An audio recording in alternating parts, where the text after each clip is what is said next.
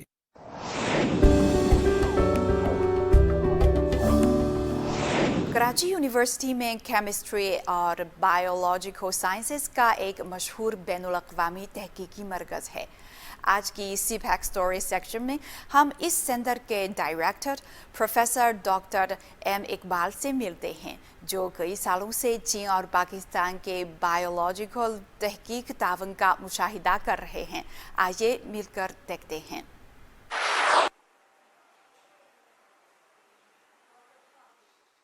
اس صدی کے آغاز میں ڈاکٹر اقبال نے روایتی ادویات پر چینی ماہرین کے ساتھ پہلا تجربہ کیا۔ اس کے بعد سے 2018 تک بات چیت کا سلسلہ کبھی نہیں رکا۔ اس کے بعد بین الاقوامی مرکز قائم کیا گیا۔ I think the most important outcome of this collaboration is capacity building. میرے خیال میں اس تعاون کا سب سے اہم مقصد صلاحیت پیدا کرنا ہے۔ ہم بیجنگ میں institute of medicinal plants development سے لے کر شنگھائی انسٹیٹیوٹ آف میٹیریل میڈیکا کے ساتھ مل کر کام کر رہے ہیں۔ اس کے علاوہ ان میں بیجنگ میں واقع انسٹیٹیوٹ آف میٹیریل امریکہ، Hunan institute of Chinese medicine اور ہنان یونیورسٹی بھی شامل ہیں۔ ہمارا ووہان انسٹیٹیوٹ آف بایولوجی کے ساتھ بھی بہت زبردست تعاون ہے، اور میں سمجھتا ہوں کہ اس تعاون کا سب سے اہم نتیجہ میرے یونیورسٹی آف کراچی کے سینٹر میں حیاتیات کے پہلے قومی انسٹیٹیوٹ کا قیام ہے، جس کا نام international centre for chemical and biological sciences یعنی ICCBS ہے۔ یہ 2018 میں وبائی مرض سے کچھ عرصہ قبل قائم ہوا تھا۔ دنیا بھر میں وبا کے بعد صحت پاکستان کے لیے ایک انتہائی اہم قومی ترجیح بنی۔ پاکستان چین کی مدد سے اپنے ہیلتھ کیئر سسٹم کو ترقی دینے کی کوشش کر رہا ہے۔ چین اور پاکستان کے درمیان مختلف شعبوں میں مضبوط تعلقات ہیں۔ صحت کی دیکھ بھال یقینی طور پر دو طرفہ تعاون کا ایک اہم جزو ہے۔ China has many advantages, not only the China. چین کو بہت سے فوائد حاصل ہیں۔ نہ صرف یہ کہ چین کی صنعتی بنیاد بہت مضبوط ہے، بلکہ فارماسیوٹیکل بیس اور روایتی علم کی بنیاد بھی، جو کہ انتہائی اہم ہے۔ ہمیں یہ سمجھنے کی ضرورت ہے کہ 4000 سال سے زائد عرصے پر محیط روایتی تاریخ کے حامل چین کے پاس انتہائی اہم روایتی ادویات کا ایک نظام ہے جسے TCM کہا جاتا ہے۔ پاکستان کو اس روایتی نظام طب سے، جسے TCM کہا جاتا ہے، فائدہ اٹھانا چاہیے۔ اس حوالے سے مل کر کام کرنے کے بہت سے مواقع موجود ہیں۔ TCM has been receiving a lot of T C M عالمی سطح پر بہت زیادہ توجہ کے ساتھ ساتھ تحقیق اور ترقی کے لیے بہت زیادہ سرمایہ کاری بھی حاصل کر رہا ہے، اور میرے خیال میں تحقیق اور ترقی کی وجہ سے روایتی چینی ادویات کو اب دنیا میں متبادل ادویات کی سب سے جدید شکل سمجھا جاتا ہے۔ مجھے لگتا ہے کہ اس تعاون کے ذریعے ہم ٹی سی ایم سے فائدہ اٹھا سکتے ہیں۔ اسی طرح مغربی چین کی روایتی چینی ادویات پاکستان کی روایتی ادویات کے بہت قریب ہیں۔ یہ مشترکہ خصوصیات ہمیں اکٹھا کرتی ہیں۔ بین الاقوامی مرکز برائے کیمیکل اینڈ بایولوجیکل سائنسز جامع کراچی، جہاں ڈاکٹر اقبال اس مرکز کے ڈائریکٹر کے طور پر کام کرتے ہیں، چین کے ساتھ نہ صرف روایتی چینی میڈیسن کے شعبے میں کام کرنے کی ایک طویل روایت رکھتی ہے، بلکہ product chemistry, bio medical sciences, pharmaceutical sciences اور دیگر فیلڈز شامل ہیں۔ COMSTEC, which is an OIC standing committee for science. COMSTECH جو سائنس اور ٹیکنالوجی کے لیے ایک شاندار کمیٹی ہے، دنیا کے 57 ممالک کی نمائندگی کرتی ہے۔ یہ اقوام متحدہ کے بعد دوسرا بڑا فورم ہے، اور کامسٹیک کے ذریعے چین مسلم دنیا میں ٹی سی ایم کی تفہیم اور تعریف کو فروغ دینے میں مدد کر سکتا ہے۔ لہٰذا میں یہ ضروری سمجھتا ہوں کہ کامسٹیک مسلم دنیا میں، جو کہ 1.9 بلین افراد پر مشتمل ہے، روایتی چینی ادویات کو مقبول بنانے میں ایک انتہائی اہم کردار ادا کر سکتی ہے۔ ICCBS تحقیق اور ترقی روایتی چینی ادویات کی تشہیر کے ساتھ ساتھ سرٹیفیکیشن، کلینیکل ٹرائلز اور پاکستانی آبادی کے لیے ٹی سی ایم کی منظوری میں اہم کردار ادا کر سکتا ہے۔ پاکستانیوں میں جڑی بوٹیوں کے استعمال کی ایک بہت مضبوط روایت ہے۔ اب جدید دنیا میں افادیت، حفاظت اور اس کے استعمال کے لیے ان کا جائزہ لینا ضروری ہے۔ The greatest challenge for herbal medicine is that we should be able جڑی بوٹیوں کی ادویات کے لیے سب سے بڑا چیلنج یہ ہے کہ ہمیں سائنسی طریقوں کا استعمال کر کے یہ ثابت کرنے کے قابل ہونا چاہیے کہ وہ محفوظ، مؤثر اور مستقل ہیں، لیکن حقیقت یہ ہے کہ بنیادی ڈھانچہ اور مصنوعات دستیاب نہیں ہیں۔ یہی وجہ ہے کہ چین کے ساتھ تعاون پاکستان کے لیے فائدہ مند ہو سکتا ہے۔ میرے خیال میں اب وقت آ گیا ہے کہ ہم آگے بڑھیں اور اعلیٰ تعلیم، سائنس اور ٹیکنالوجی، پاکستان میں اعلیٰ معیار کی مصنوعات کی ترقی اور صنعتی شعبے میں بھی مضبوط روابط قائم کریں۔ میری رائے میں پاکستان اور چین کے تعلقات دونوں ممالک کے ساتھ ساتھ دنیا کے لیے بھی فائدہ مند ہیں۔ I've been very fortunate to work with top Chinese scientists. میری خوش قسمتی ہے کہ میں قدرتی مصنوعات اور دیسی ادویات کے شعبے میں اعلیٰ چینی سائنسدانوں کے ساتھ کام کر رہا ہوں۔ میں ان کے ساتھ پچھلے 30 سالوں سے کام کر رہا ہوں۔ ان کے ساتھ میرا کام کرنے کا تجربہ بہت زبردست رہا ہے، کیونکہ وہ تعاون کے لیے تیار اور آمادہ ہیں۔ Popularization of TCM in Pakistan can also help Pakistani population. Pakistan میں ٹی سی ایم کو مقبول بنانے سے پاکستانی آبادی کو بھی مدد مل سکتی ہے۔ اس کے لیے ہمیں پاکستانی ڈاکٹروں کو چین میں ٹی سی ایم پر تربیت دینے کی ضرورت ہے۔ ہمیں چینی ادویات پاکستان لانے کی ضرورت ہے، جنہیں یہاں رجسٹرڈ اور تیار کیا جائے۔ پاکستان میں دوا سازی کی صنعت بنیادی طور پر عمومی نوعیت کی ادویات پر مبنی ہے، جس پر خام مال کی ادویات بہت زیادہ اثر انداز ہوتی ہیں۔ چین خام مال کے اجزاء کی تیاری کے لیے پودے لگا کر پاکستان کی ادویات سازی کی مقامی صنعت کو ترقی دے سکتا ہے۔ اس کے علاوہ بایو میڈیکل ڈیوائسز بھی ڈاکٹر اقبال کا خواب ہیں۔ پاکستان دنیا بھر میں بایو میڈیکل آلات کی درآمد پر تقریباً انحصار کرتا ہے۔ ان کے خیال میں چین پاکستان میں اس صنعتی شعبے کو ترقی دینے میں مدد کر سکتا ہے۔ You see, China has very strong. آپ جانتے ہیں کہ چین میں مضبوط سائنسی تحقیقی ادارے اور اعلیٰ معیار کی یونیورسٹیاں ہیں۔ یہی وجہ ہے کہ صحت کی دیکھ بھال میں چینی تحقیق اور ترقی دنیا میں سب سے بہتر ہے۔ چین اسپیس میڈیسن سے لے کر بڑھاپے کی ادویات، عام پائے جانے والی بیماریوں، وائرل امراض اور میٹابولک ڈس آرڈرز جیسے امراض پر صحیح معنوں میں کام کر رہا ہے، اور چینی تحقیق واقعی بیماریوں کے طریقہ کار کو سمجھنے میں مدد فراہم کر رہی ہے۔ میرے خیال میں چینی صحت کی دیکھ بھال کی تحقیق سے نہ صرف پاکستان بلکہ عالمی سطح پر عالمی آبادی کو بھی فائدہ پہنچ سکتا ہے۔ ناظرین، پروگرام پاک چائنا ایکسپریس دیکھنے کا بہت شکریہ۔ اگلی دفعہ ملیں گے۔ خدا حافظ۔